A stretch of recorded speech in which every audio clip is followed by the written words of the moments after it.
আজি যি তিনি গগৈ কথা প্ৰাসংগিকতাটো ওলাইছে, এই গোটেই কথাটোত এটা কথাই প্ৰমাণ হৈছে যে এইটো তিনি গগৈ হ'ল অবৈধ প্ৰজননকাৰী মিয়াৰ তিনিওজনে হ'ল এটা এটা এণ্টিবায়'টিক। আজি তেওঁলোকে তিনিটা ধৰণেৰে বেলেগ বেলেগ ধৰণেৰে তিনিওজনক বচাবলৈ আৰম্ভ কৰিছে। মিয়াক বচাবলৈ তেওঁলোকৰ যিটো গতি তিনিটাই বেলেগ বেলেগ। এজনৰ নামটো চুমা বাবা হ'লেই তেওঁক চুমা বাবা বুলিয়ে মাতে চবেই, আৰু তেওঁলোকে মিয়াৰ মাজত শিৱসাগৰ এৰি মিয়াৰ মাজত তেওঁক বচাবলৈ গৈছে এক গগৈ।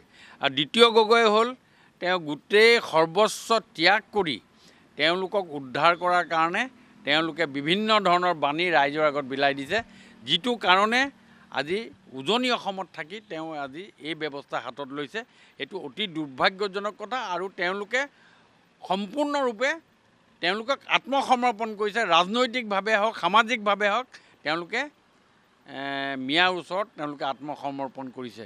তৃতীয় যিজন আছে তেওঁ জাতীয়তাবাদীৰ মুখা পিন্ধা উজনিৰ পৰা নিৰ্বাচন খেলিব বুলি ভাবি তেওঁ আহি পেলাই এতিয়া তেওঁলোকে বল দিয়া সেনা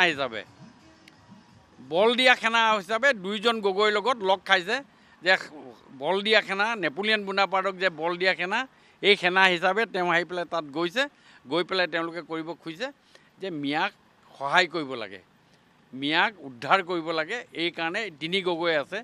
এই তিনি গগৈ প্ৰাসংগিকতা আজিৰ ডেটত এই তিনি গগৈ সম্পূৰ্ণৰূপে তেওঁলোকে নিজে বশ্যতা স্বীকাৰ কৰিছে, তেওঁলোকে আত্মসমৰ্পণ কৰিছে। অবৈধ মিয়াক উদ্ধাৰ কৰিবৰ কাৰণে সমগ্ৰ অসমত উঠি পৰি লাগিছে।